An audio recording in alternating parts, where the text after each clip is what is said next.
इस वीडियो में हम पढ़ने वाले हैं गुणोत्तर माध्य के बारे में। और गुणोत्तर माध्य किसका? धनात्मक संख्याओं का गुणोत्तर माध्य।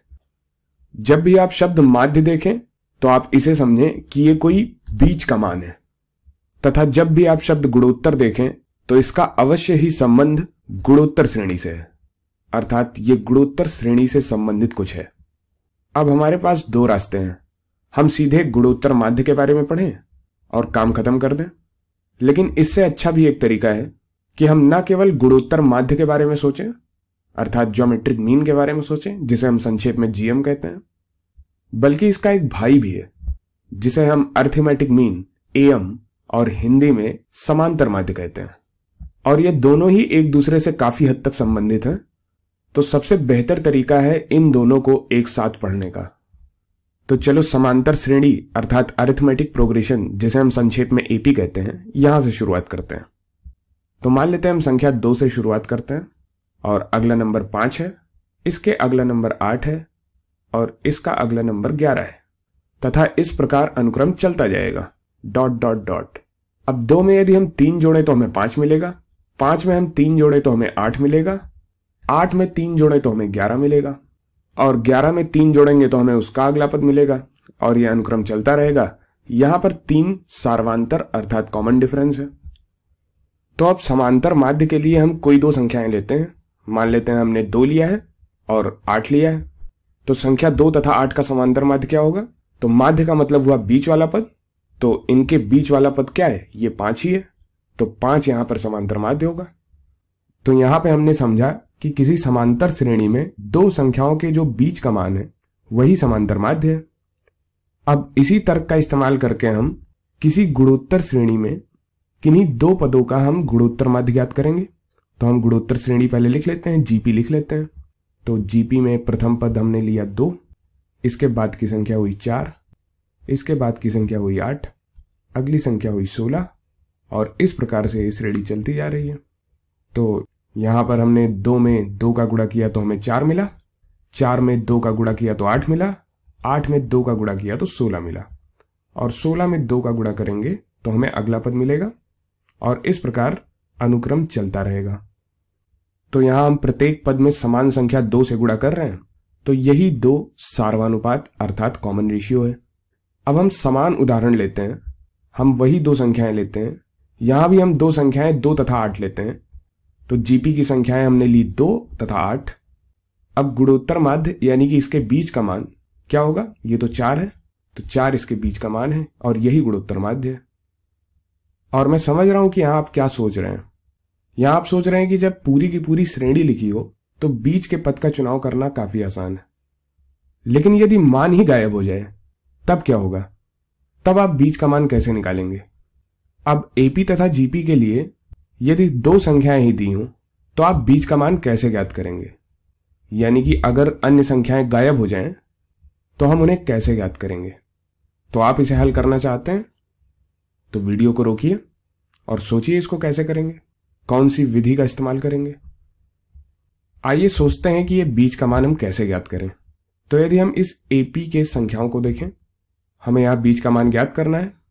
तो यदि हम कॉमन डिफरेंस यानी कि सार्वांतर डी माने तो 2 में डी जोड़ने पर क्या आएगा? ये वाला पद आएगा, बीच का मान आएगा, और इसमें डी जोड़ने पर हमें 8 मिल जाएगा। तो अब क्या हम यहां पर समीकरणों का निर्माण कर सकते हैं? बिल्कुल कर सकते हैं।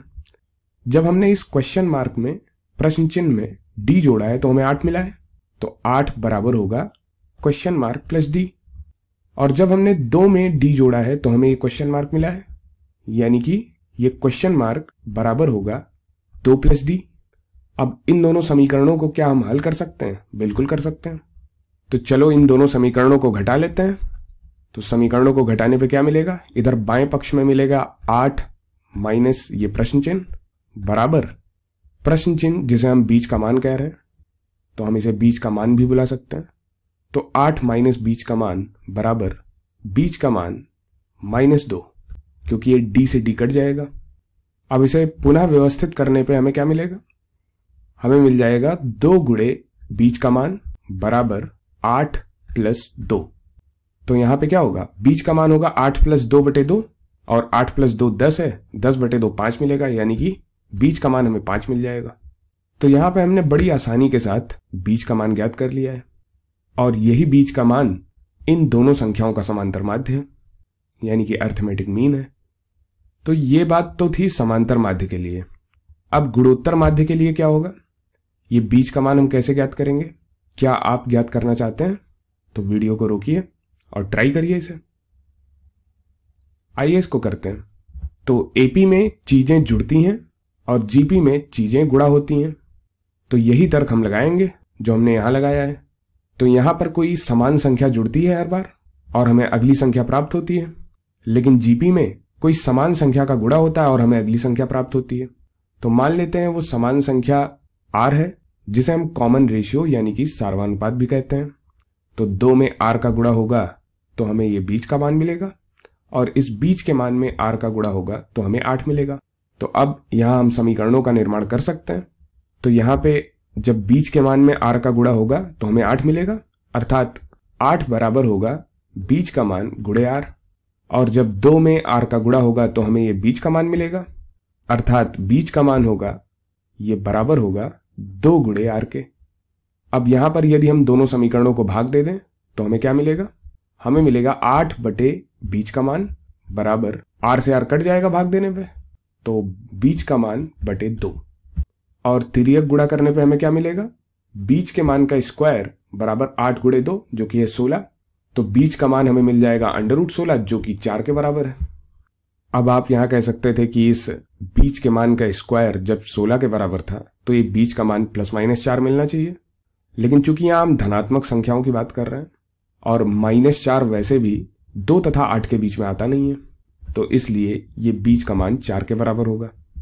तो इस तरह से हमने किन्हीं भी दो संख्याओं का, दो धनात्मक संख्याओं का एम तथा जीएम ज्ञात कर लिया है। एम का मतलब हुआ अरिथमेटिक मीन, जिसे हम समांतर माध्य कहते हैं, तथा जीएम का मतलब हुआ ज्योमेट्रिक मीन, जिसे हम गुणोत्तर माध्य कहते हैं। अब यहां पर जो भी तर्क का इस्तेमाल हमने किया है इसको हम व्यापक रूप में देख सकते हैं। कैसे, आइए देखते हैं। तो 2 और 8 कोई बहुत विशेष संख्याएं नहीं थी, हम कोई भी संख्याएं ले सकते थे। मान लेते हैं हमने संख्याएं a तथा b ली हैं, तो 2 गुणे बीच का पद, जिसे हम एम कहते हैं यानी कि समांतर माध्य कहते हैं, ये बराबर होगा दोनों संख्याओं के योग के। क्योंकि वहां पर क्या आया था? वहां पर आया था 2 गुणे बीच का पद बराबर 8 + 2। तो b की जगह 8 है और a की जगह 2 है, तो यहां से बीच का मान मिल जाएगा b + a बटे 2। यानी कि यदि दो संख्याएं a तथा b हैं तो उनका समांतर माध्य अरिथमेटिक मीन, जिसे हम संक्षेप में एम कहते हैं, ये b + a बटे 2 होगा। तो यहां पर एम इन दोनों संख्याओं का औसत है। अब यही चीज हम जीएम के लिए कर सकते हैं, यानी कि ज्योमेट्रिक मीन, जिसे हम गुणोत्तर माध्य कहते हैं, उसके लिए भी यही चीज कर सकते हैं। तो वहां क्या होगा? वहां हमें पता है कि 8 और 2 कोई विशेष संख्या नहीं थी, तो हमें यहां मिलेगा b बटे बीच का मान, जिसे हम जीएम कह रहे हैं, ज्योमेट्रिक मीन, बराबर जीएम बटे a। तो यहां से क्रॉस मल्टीप्लाई करने पर, अर्थात तिर्यक गुणा करने पर, हमें जीएम का स्क्वायर मिल जाएगा a गुणे b के बराबर। और चूंकि हम धनात्मक संख्याओं की बात कर रहे हैं तो यहां से जीएम हमें √ab के बराबर मिलेगा। अब हम इन दोनों को एम तथा जीएम से बदल सकते हैं। तो ये हमारा एम है और ये हमारा जीएम है। अब इस सूत्र का इस्तेमाल बहुत होता है, लेकिन अब हमें पता है कि ये सूत्र आते कहां से। तो चलो जल्दी से अभ्यास करते हैं। तो यहां हमें 8/3 तथा 3/2 संख्याएं दी हैं और इनका गुणोत्तर माध्य ज्ञात करना है। तो मैं चाहूंगा कि वीडियो को रोकें और खुद से प्रयास करें। चलिए ठीक है, इसको करते हैं। तो गुणोत्तर माध्य यानी कि जीएम, दो संख्याओं का गुणोत्तर माध्य क्या होता है अभी हमने पढ़ा है, ये √ab के बराबर होता है। और यहां पर a 8/3 है, b 3/2 है, तो अंडर के अंदर इन दोनों संख्याओं का गुणा हो जाएगा। तो ये बराबर मिलेगा √8/3 गुणे 3/2। 3 से 3 कट जाएगा और 2 चौका 8 होता है, तो अंडर के अंदर 4 होगा और √4 ये हमें 2 देगा और √4 का मान हमें 2 मिलेगा। यहां हमें धनात्मक संख्याओं की चिंता नहीं करनी है, क्योंकि किसी भी संख्या का वर्गमूल हमेशा एक धनात्मक संख्या होती है। तो ये हमारा उत्तर है और काफी आसानी से ये उत्तर ज्ञात कर लिया हमने। अब इससे पहले कि हम जश्न मनाएं, एक प्रश्न मैं आपको और देता हूं। यहां पर प्रश्न है, p के किस मान के लिए संख्याएं 8/3, p तथा 3/2 जीपी में है, गुणोत्तर श्रेणी में। अब ये प्रश्न कुछ कुछ ऊपर वाले प्रश्न की तरह लग रहा होगा, तो मैं चाहूंगा कि आप वीडियो को रोकें तथा इसे खुद से हल करने का प्रयास करें। तो क्या आपने उत्तर ज्ञात कर लिया है या फिर और कुछ भी करना है? तो आइए देखते हैं।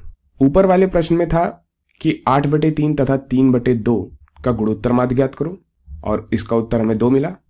इसका मतलब क्या हुआ कि 8/3, 2 तथा 3/2 ये गुणोत्तर श्रेणी में होंगे, और यही यहां पे भी है। यहां पर पूछा है कौन सी ऐसी संख्या होगी यहां जिससे कि 8/3 और वो संख्या फिर 3/2 ये तीनों ही जीपी में हो, गुणोत्तर श्रेणी में हो। तो इससे लग रहा है कि पी का मान 2 होना चाहिए। अगर आप ऐसा सोच रहे हैं तो बिल्कुल सही सोच रहे हैं, लेकिन आप गलत भी सोच रहे हैं, क्योंकि पी के 2 मान हमें ऐसे मिलेंगे जिससे कि ये तीनों संख्याएं जीपी में हैं। तो सिर्फ संख्या 2 ही एक उत्तर नहीं है, इसके अलावा भी कोई एक उत्तर है, और हम वो कैसे ज्ञात करेंगे आइए मिलकर करते हैं। तो हमारे पास संख्या 8/3 है, और इसमें किसी निश्चित संख्या r का हमने गुणा किया तो हमें संख्या p मिली, और ये निश्चित संख्या r सार्वनुपात है, कॉमन रेशियो है, तथा हमने p में r का गुणा किया तो हमें 3/2 मिला। यहां पर एक चीज ध्यान देने वाली है। प्रश्न में क्या कह रहा है? प्रश्न में कह रहा है कि संख्याएं जीपी में है, मतलब ये 3 संख्याएं जीपी में है। हम ये कह रहे हैं कि ये 3 संख्याएं जीपी में हैं, गुणोत्तर श्रेणी में हैं। हम ये नहीं कह रहे हैं कि ये p जो है इन संख्याओं के बीच में ही होना चाहिए। p इन संख्याओं के बीच में भी हो सकता है और हमें जीपी मिल जाए, या फिर p इन दोनों संख्याओं के बीच में ना होकर कहीं और हो सकता है, उसके बाद भी ये तीनों संख्याएं गुणोत्तर श्रेणी का निर्माण करें, ऐसा हो सकता है। तो यदि हम p में 8/3 का भाग लगाएं तो हमें r मिलेगा, यानी कि r बराबर होगा p/8/3, और हम 3/2 में p का भाग लगाएं तो हमें r मिलेगा, यानी कि r बराबर होगा 3/2/p। अब इसको हल करने पे क्या मिलेगा? तिर्यक गुणा करने पे क्या मिलेगा? p² बराबर 8/3 गुणे 3/2, और 3 से 3 कट जाएगा, 2 चौका 8 होगा, तो ये p² बराबर मिलेगा हमें 4। अब यहां पर बहुत ध्यान देने की जरूरत है। यहां पर अगर ध्यान देके आपने समझ लिया तो आपको उत्तर मिल जाएगा। यहां पे जब आप 4 का वर्गमूल लेते हैं तो आपको आंसर 2 मिलता है, मतलब अंडर रूट में 4 डालोगे तो उत्तर 2 मिलेगा। लेकिन यहां पे क्या कह रहा है? किसी संख्या का स्क्वायर करने पर 4 मिल रहा है, तो वो संख्या क्या होगी? तो उस संख्या के स्थान पर हम -2 भी रख सकते हैं, तो -2 का स्क्वायर 4 मिल जाएगा, और +2 भी रख सकते हैं, +2 का स्क्वायर भी 4 मिल जाएगा। तो इस प्रकार से p के 2 मान मिल रहे हैं, 2 या -2। तो यहां पर दूसरा उत्तर ये -2 है। अब -2 गुणोत्तर माध्य तो नहीं होगा इन दोनों संख्याओं का, लेकिन -2 एक ऐसी संख्या है कि जिससे 8/3 -2 तथा 3/2 जीपी में हो जाए। तो यहां से हमें 2 गुणोत्तर श्रेणियां मिलेंगी। एक जब हम p का मान 2 लेंगे तो हमें r क्या मिल जाएगा? 3/4। 8/3 इसमें 3/4 का गुणा किया तो हमें 2 मिल गया, और इसमें 3/4 का गुणा किया तो हमें 3/2 मिल गया। और दूसरी गुणोत्तर श्रेणी होगी जब हम p का मान -2 लेंगे, और p का मान -2 लेने पर r क्या मिलेगा? 3/2/-2, यानी कि -3/4। तो 8/3 में -3/4 का गुणा किया तो -2, और -2 में -3/4 का गुणा किया तो 3/2। तो ये 2 गुणोत्तर श्रेणियां मिल रही हैं। अब यहां पर संख्या -2 इन 2 संख्याओं के बीच में नहीं है, परंतु फिर भी एक गुणोत्तर श्रेणी बना रही है। तो यहां पे आपको 2 रास्ते मिल रहे हैं 8/3 से 3/2 पर जाने के लिए।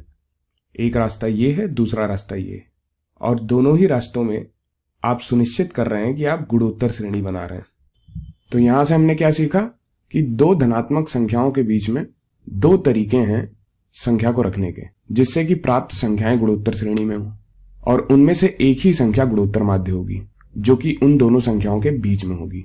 अर्थात यहां से हमने सीखा कि 2 धनात्मक संख्याओं का गुणोत्तर माध्य हमेशा उनके बीच में रहता है।